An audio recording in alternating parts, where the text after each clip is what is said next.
नमस्कार, स्वागत आहे तुमचं माझ्या यूट्यूब चॅनलवरती. तर आज आपण बनवणार आहोत साबुदाणा खिचडी. तर थोडीशी वेगळ्या पद्धतीने खिचडी बनवायची. तर रेसिपीला सुरुवात करूया. तुम्ही माझ्या चॅनलला अजून सबस्क्राईब केलं नसेल तर प्लीज सबस्क्राईब करा.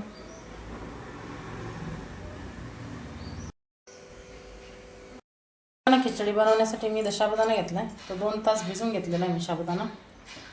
त्यानंतर इथं मी बटाटे किसून घेतले. आपण वेगळ्या पद्धतीने थोडीशी खिचडी बनवणार आहोत. त्यासाठी मी बटाटे किसून घेतले. दरवेळेस आपण कापून घेतो, तर यावेळेस आपण वेगळी बनवूया. त्यासाठी मी बटाटे इथं किसून घेतलेत आणि स्वच्छ धुवून घ्यायचे आणि त्यातलं पाणी आपल्याला पूर्णपणे काढायचं आहे या पद्धतीने. त्यानंतर मी गॅसवरती कढई तापवायला ठेवली. त्याच्यामध्ये मी शेंगदाणा तेल टाकलं आहे.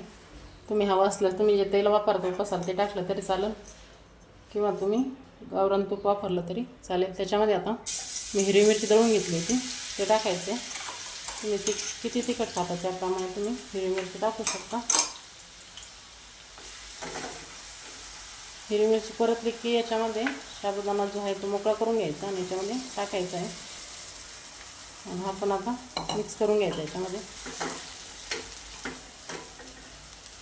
त्यानंतर याच्यामध्ये आपण जो बटाटे किसून घेतले होते ते टाकायचे याच्यामध्ये. हे सर्व एकत्र मिक्स करायचे.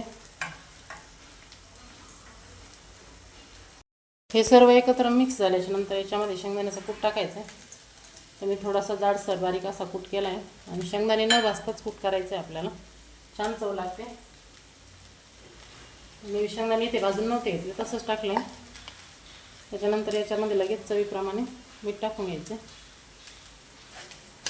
आता खिचडी अशी आपण छान अशी परतून घ्यायची. हे सर्व एकत्र मिक्स झाल्याच्यानंतर याच्यावरती झाकण ठेवायचं आहे.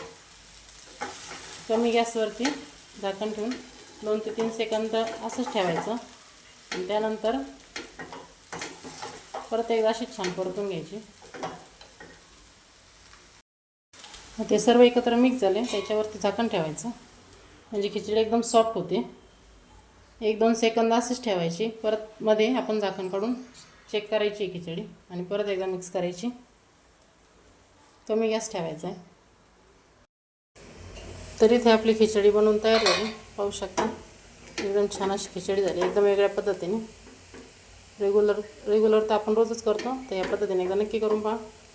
खूप छान चव लागते, एकदम टेस्टी अशी खिचडी झाली आणि एकदम मोकळी खिचडी होते.